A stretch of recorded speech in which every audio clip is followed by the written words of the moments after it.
May 1st, 1915, under a pale sky and a banner of British resolve, the RMS Lusitania pushed off from Pier 54 in New York City. She was 787 feet long, weighed over 31,000 tons, and was known across the globe as one of the fastest and most luxurious ocean liners of her time. On board were 1,959 souls, 1,257 passengers, and 702 crew members. Many of them families, socialites, businessmen, and immigrants heading toward a Europe now steeped in war. 7 days later, only 761 people would survive. The others, 1,198 men, women, and children, would perish in cold Atlantic waters off the coast of Ireland in just 8 time minutes. It was one of the deadliest maritime disasters in modern history, and it wasn't caused by weather or negligence. It was caused by a torpedo. The Lusitania was no ordinary vessel. Launched in 1906 by the Cunard Line and built at the famed John Brown and Company shipyard in Clydebank, Scotland, she had once been the fastest passenger ship in the world, holding the coveted blue ribbon for transatlantic speed. Designed to outmatch the German shipping lines and reassert British dominance over the Atlantic, she represented more than maritime innovation. She was political muscle cloaked in Edwardian elegance. Her interiors rivaled those of any five-star hotel: sweeping staircases, dining salons with mahogany paneling, and staterooms trimmed in gold leaf. But below that polished surface lay machinery that had been secretly designed with war in mind. Her boilers could be retrofitted for naval guns, and her decks could support them. Her name was on a list. The British Admiralty had earmarked her for conversion in wartime. By 1915, that war had arrived in full. Europe was being swallowed by the Great War. Trenches stretched like open wounds across France and Belgium, and the German U-boats, the Unterseeboote, were prowling the seas, threatening any vessel, civilian or not, that approached British shores. Germany had declared the waters around the UK a war zone, and yet the Lusitania continued to sail. It was no secret that she was at risk.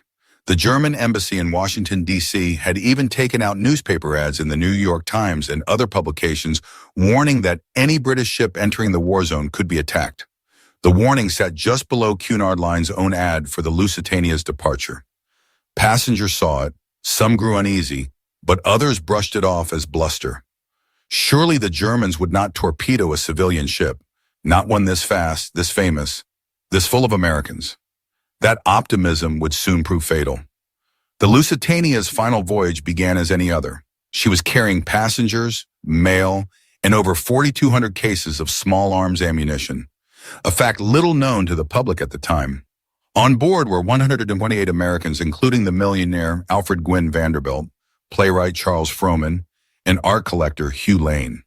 The sea was calm, spirits were high, but beneath them, silent and lethal, lurked U-20, a German submarine commanded by Captain Lieutenant Walter Schwieger. On May 7th, at approximately 2:10 p.m., as the Lusitania neared the southern coast of Ireland, she was struck by a single torpedo.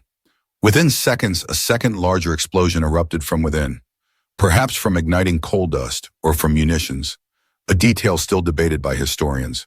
Whatever the cause, the result was catastrophic. The ship began to list immediately. Lifeboats on one side became unusable. Chaos ensued as passengers scrambled. Within 18 minutes, the great ship slipped beneath the sea. Bodies would wash ashore for weeks. Among the dead, 94 children, 31 infants, and nearly the entire engineering crew who remained below decks trying to keep her afloat. In Queenstown, now Cove, Ireland, survivors and bodies alike were brought ashore. The world was stunned. How could a ship so fast, so prestigious, go down so swiftly? And worse, how could it have been allowed to sail into danger so obvious?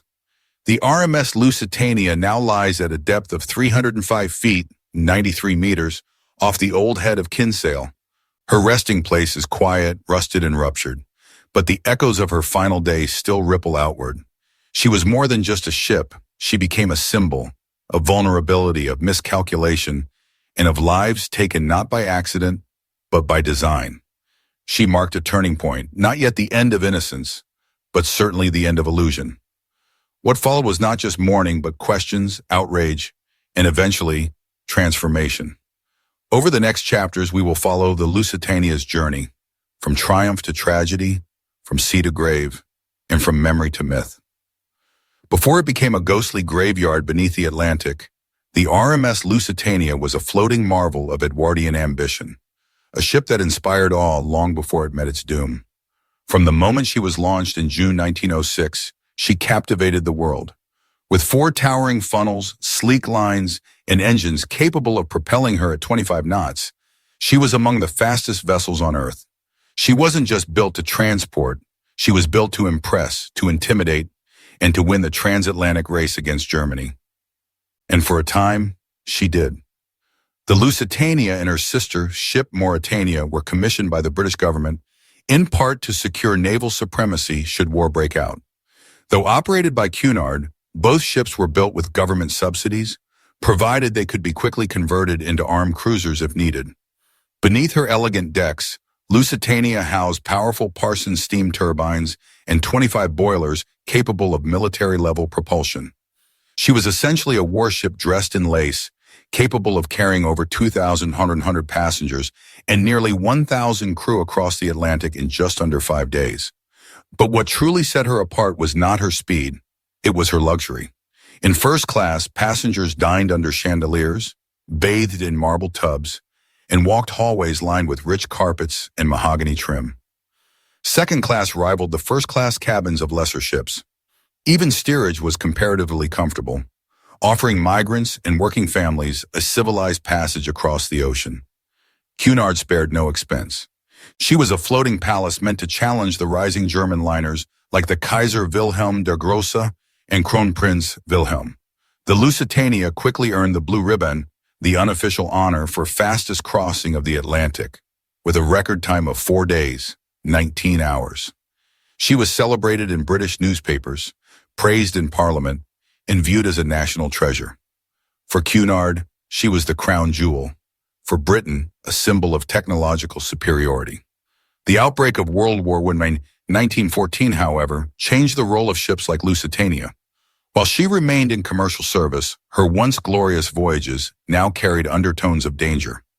German U-boats had begun targeting merchant ships, and fears mounted that even passenger liners were not safe. Yet Lusitania continued to sail, partly due to her speed and prestige. Both were believed to make her untouchable. The public still saw her as an invincible leviathan, gliding confidently above the waves while war churned beneath. Still, whispers began to spread. Was she carrying more than passengers and mail? Was she involved in the British war effort? She had been painted in drab wartime gray in late 1914, a sign she was being considered for military duty, but soon returned to civilian service. Rumors persisted that her cargo holds occasionally carried contraband, items deemed illegal by Germany, like munitions and war materiel. Cunard and the British government denied this, insisting she was a civilian vessel. But the truth was more complex. The Lusitania's May 1915 voyage carried not only 4,200 cases of small arms ammunition, but also fuses and shell casings, all legal under British wartime shipping codes, but considered valid military targets by German naval command.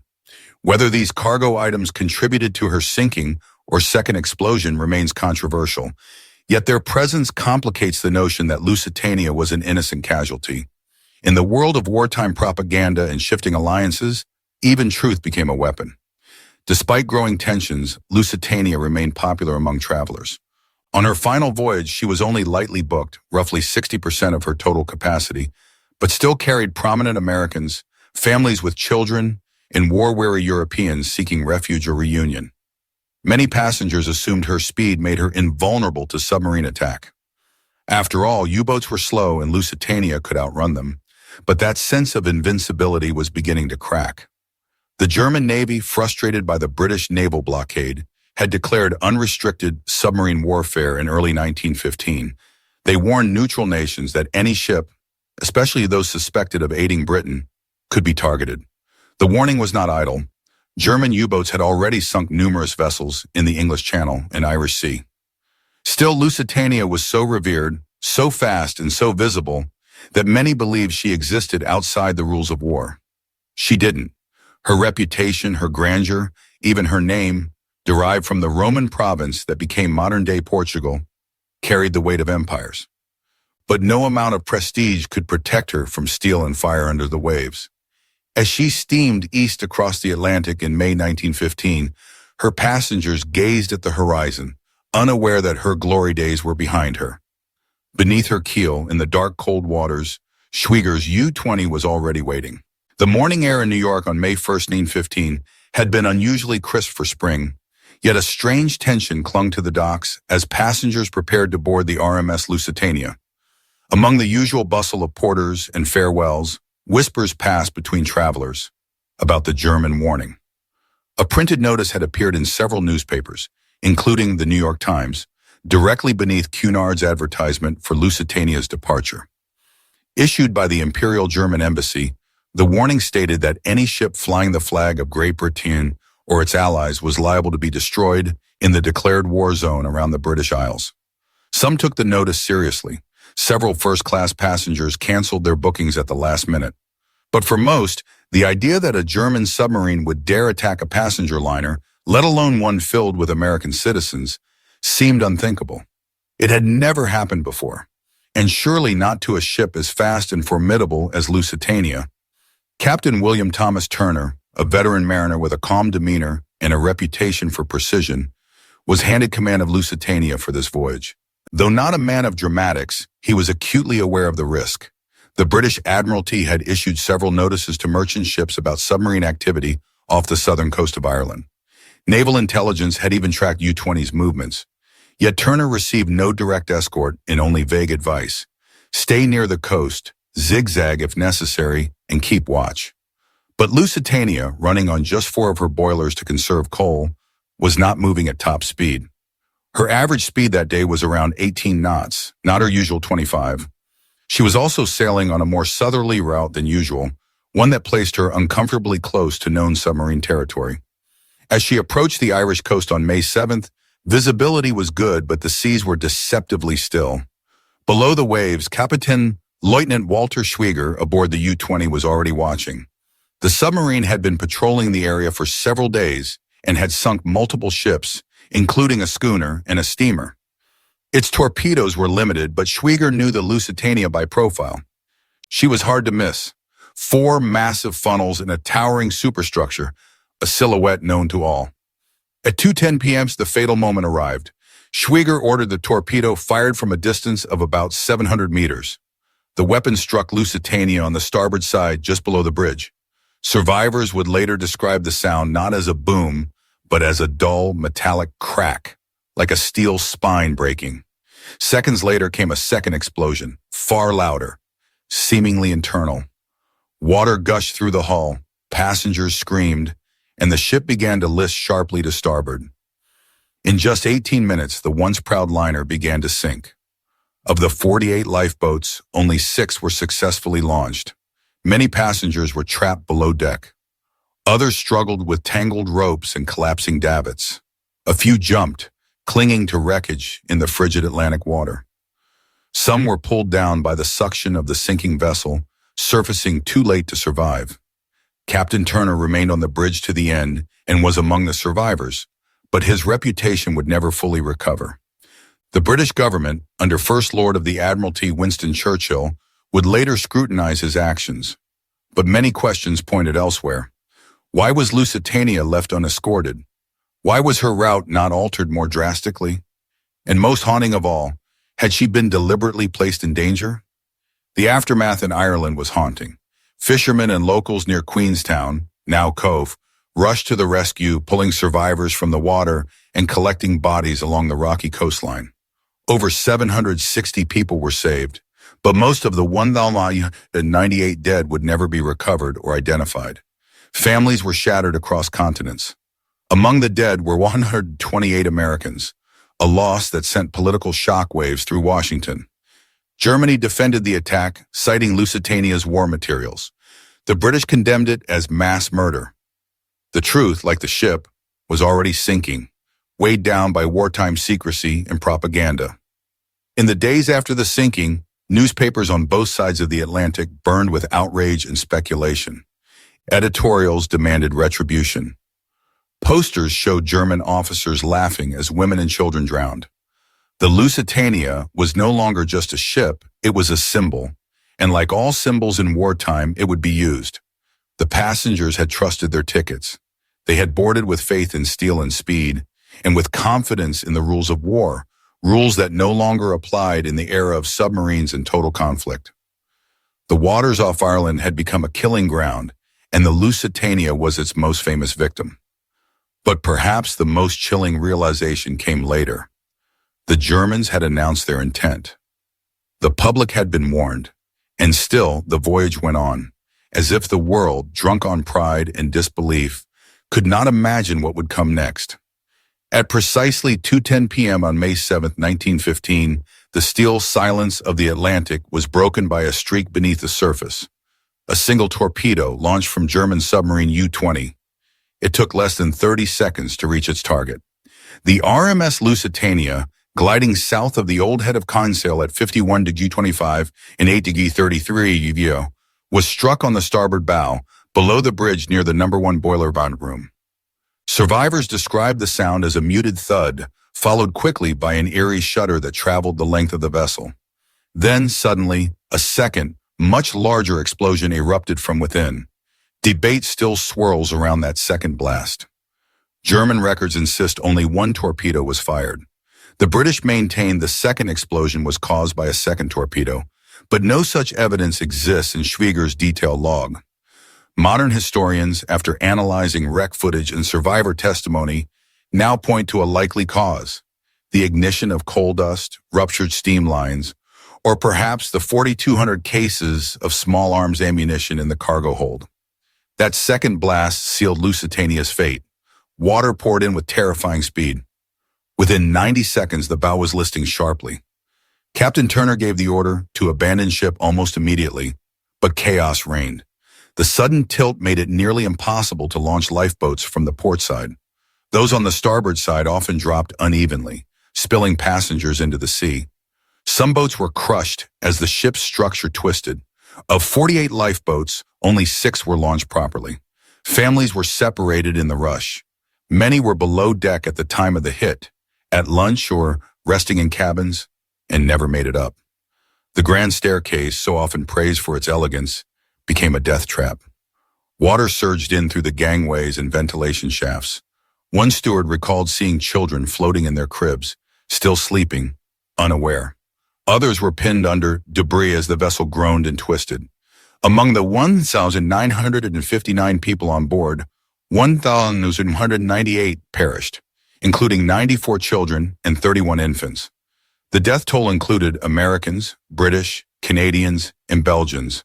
Among them, Alfred Gwynn Vanderbilt, one of the wealthiest men in the United States, who reportedly gave his life jacket to a young woman and helped children into boats before disappearing. Charles Frohman, the famed Broadway producer, was also lost. His final words were reported as a paraphrase from Peter Pan. "Why fear death? It is the most beautiful adventure in life."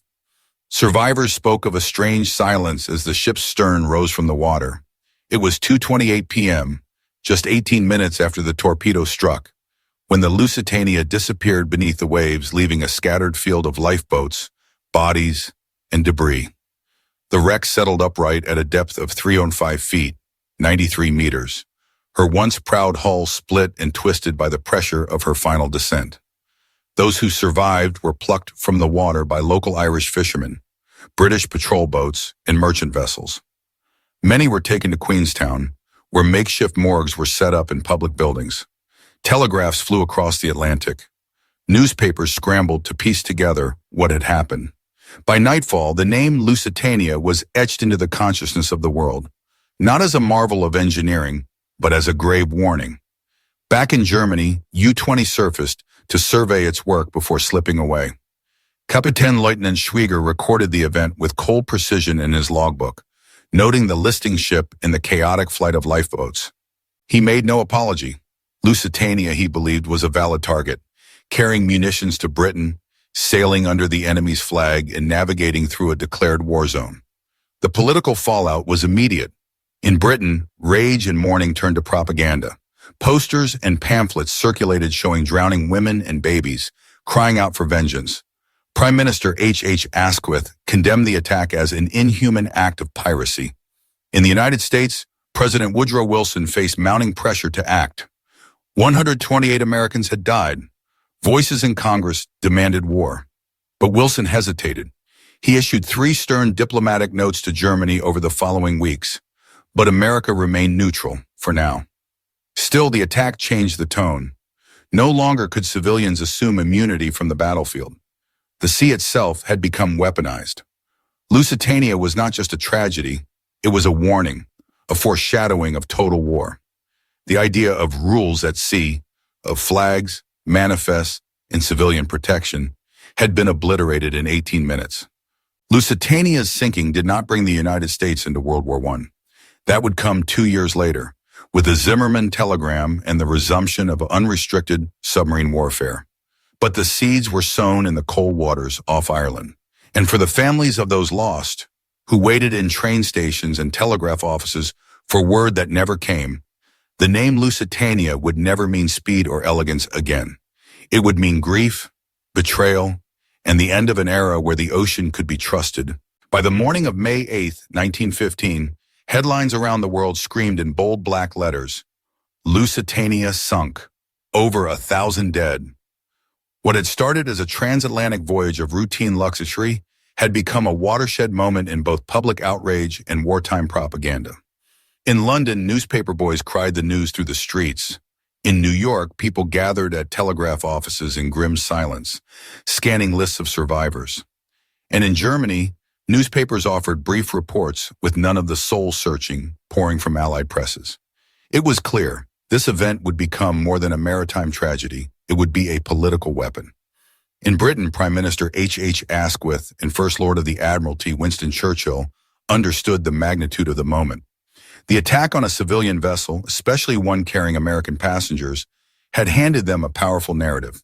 Though the British Admiralty knew Lusitania was carrying munitions, 1,250 cases of 3-inch shell casings and 4,200 cases of .303 ammunition, they said little. The official line, Lusitania was an innocent passenger ship, murdered in cold blood. The facts were bent for effect. The goal was clear: use the dead to galvanize the living. Posters soon appeared, a mother clutching her baby as they sank beneath the waves, screaming, "Take up the sword of justice!" Recruitment surged. Young men, angered by the massacre, lined up to join the fight. In a matter of days, the name Lusitania had become a call to arms, as powerful as any battlefield victory. Across the Atlantic, the mood was more complex. The United States, under President Woodrow Wilson, was still officially neutral. The public reaction was furious, but divided. Theodore Roosevelt called it an act of piracy and demanded immediate war. The press echoed that fury.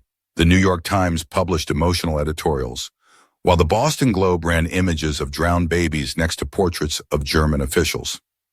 Yet Wilson hesitated. He feared rushing into a European war without full support. Instead, he issued a series of diplomatic protests, strong in tone, but short of action.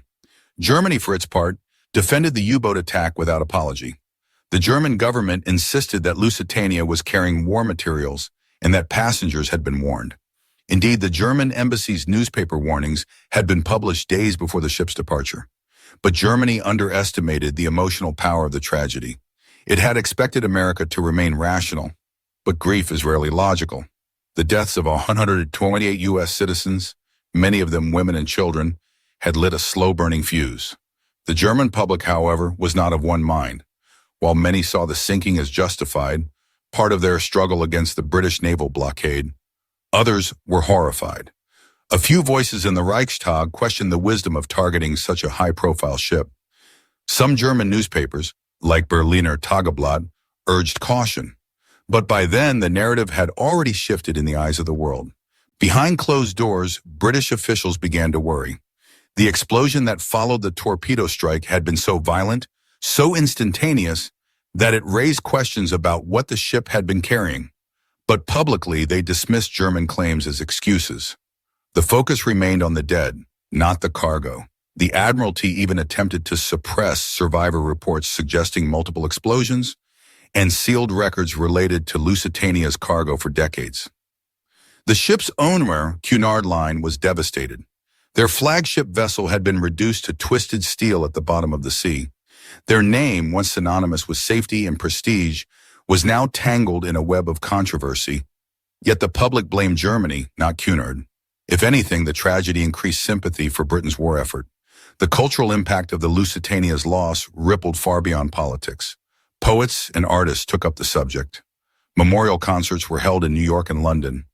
Personal effects of passengers, watches frozen at 2:10 p.m., children's shoes, charred letters, were displayed in exhibitions and tributes. Letters poured in from around the world. Condolences, condemnations, and questions. For many families, closure never came. Over 700 bodies were never recovered. They were swallowed by the sea, their names etched only in granite and memory. And yet, amid all the sorrow and outrage, Lusitania became something else too, a myth. Myths don't always tell the whole truth. They sharpen certain angles, obscure others, and leave room for interpretation. Was she bait, as some conspiracy theorists later argued? Did the British government intentionally allow her to sail into danger to provoke U.S. entry into the war? No proof has ever confirmed that theory, but the ambiguity only fed the legend. One thing is certain, the sinking of the Lusitania marked a shift. No longer could the ocean be a safe corridor. No longer could neutrality guarantee protection. Civilian lives had become chess pieces in a much larger game. By the end of 1915, Germany had curtailed unrestricted submarine warfare, partly due to the Lusitania backlash. But the damage was done. A line had been crossed. The illusion of separation between war and civilian life had been shattered in 18 violent minutes. And that lesson, like the ship, would not rise again. For decades after she sank, the RMS Lusitania lay undisturbed in her underwater grave, 11 miles, 18 kilometers off the coast of Ireland, at a depth of 305 feet and 93 meters. Her descent had been rapid, her damage severe, and for many survivors and families, the notion of recovery felt impossible. She was spoken of in past tense, ghost ship, war crime, cautionary tale. But in the latter half of the 20th century, curiosity stirred again. What really lay beneath the waves? And more importantly, what truths had gone down with her? The first serious dives to the Lusitania began in the 1950s, when new deep-sea technology made it possible to approach wrecks at depth. Initial surveys confirmed the ship was lying on her starboard side, tilted sharply, her hull buckled and crushed by impact and time. Divers described a surreal landscape, chandeliers encrusted with coral, hallways collapsed, dishes still set on dinner tables. The wreck was collapsing in on itself, age and pressure accelerating the decay, but it was still recognizable, and it raised questions. In 1982, a man named Greg Bemis, an American entrepreneur and diver, purchased the salvage rights to the Lusitania. What he wanted wasn't treasure, but truth. Bemis believed Lusitania had been secretly carrying more than passengers and small arms cartridges.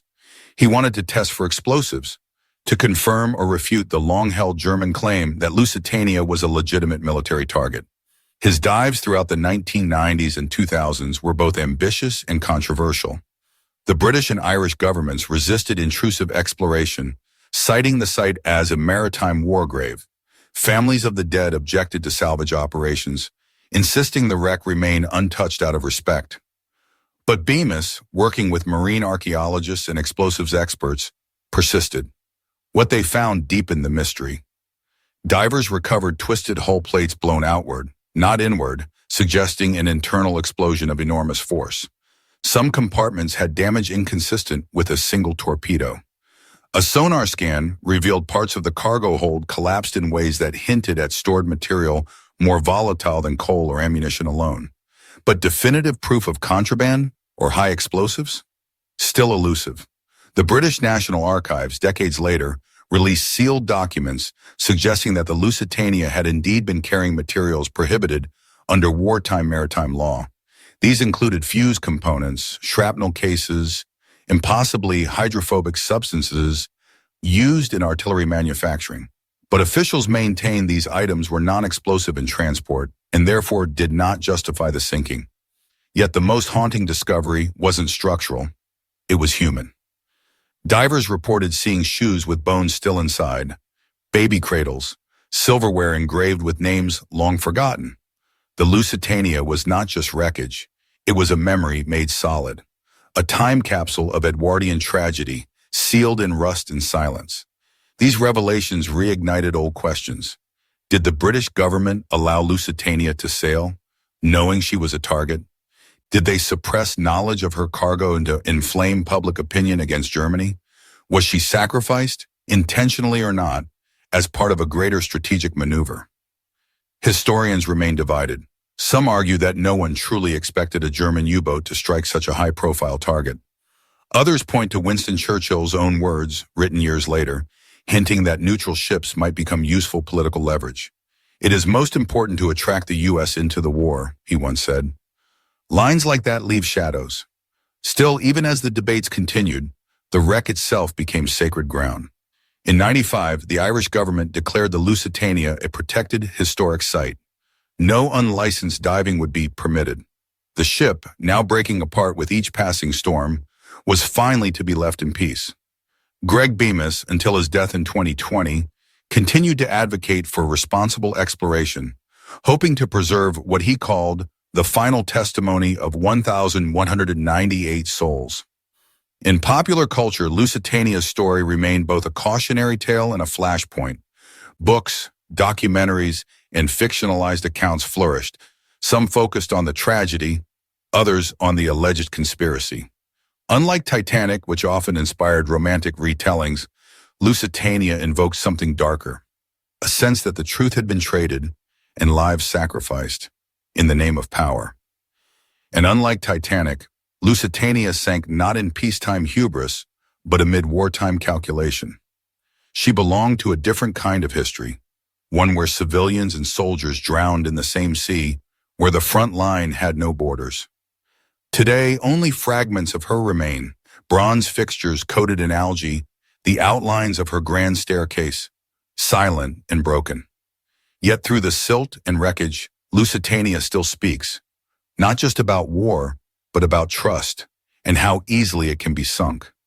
As the decades have passed and the ocean's grip has tightened on the RMS Lusitania's remains, her legacy has only grown heavier, layered in memory, politics, and meaning. More than just a tragedy, Lusitania became a turning point in how we understand the blurry boundary between war and innocence. She was a ship of transition, between centuries, between forms of warfare, between trust and betrayal. And though her hull is corroded and her decks collapsed, the debates above the waves remain very much alive. In a cold and strategic sense, Lusitania altered the course of World War I. Though the United States did not immediately enter the conflict, the death of 128 American citizens created a moral wound that Germany could never fully erase. President Woodrow Wilson, initially firm in his neutrality, began drifting toward engagement. By 1917, when Germany resumed unrestricted submarine warfare and sent the Zimmermann telegram proposing a military alliance with Mexico, the U.S. had been psychologically primed by the Lusitania disaster.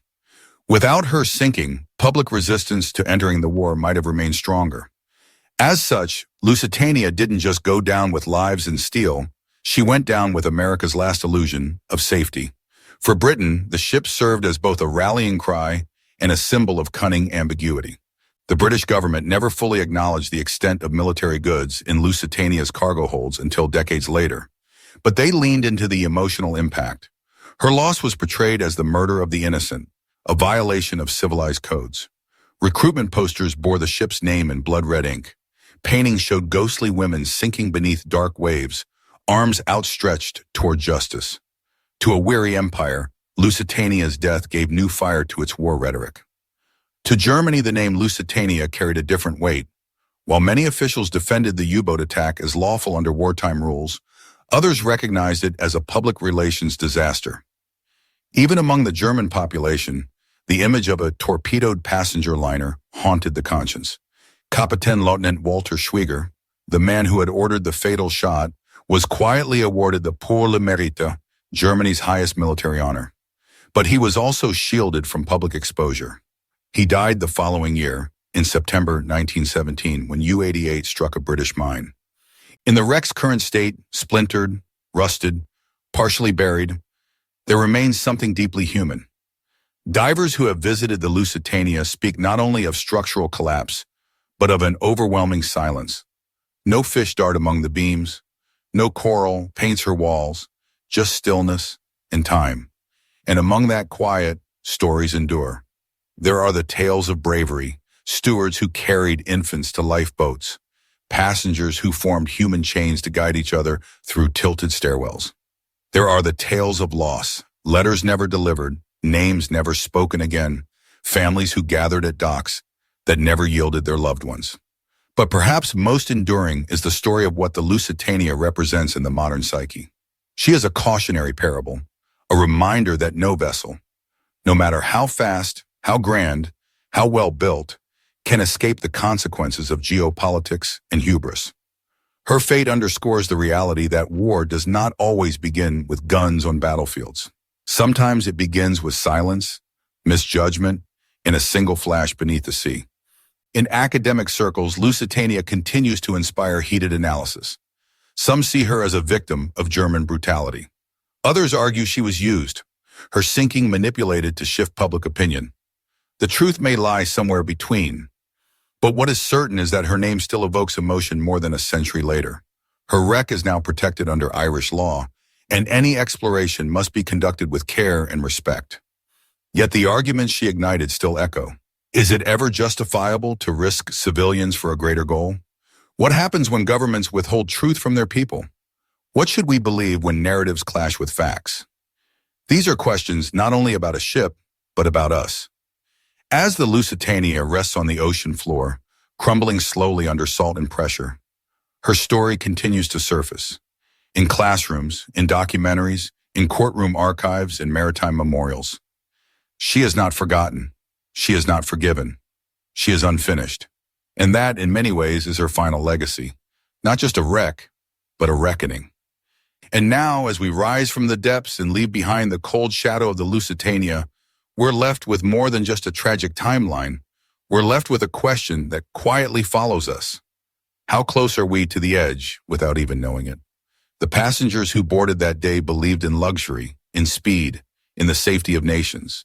They dressed for dinner, kissed their children goodnight, and watched the horizon with a calm that would soon be shattered. Their story is not just history, it's a mirror, a reminder that beneath the surface of peace often lies silence, not safety. So tonight, as you drift into rest, remember that even steel giants can sink. That truth, once buried, still seeks the light, and that stories like Lusitania's, though wrapped in salt and time, are never truly lost. If today's video is useful, remember to support me and subscribe to watch the next video, where sea legends are revived through my stories. Thank you for accompanying me.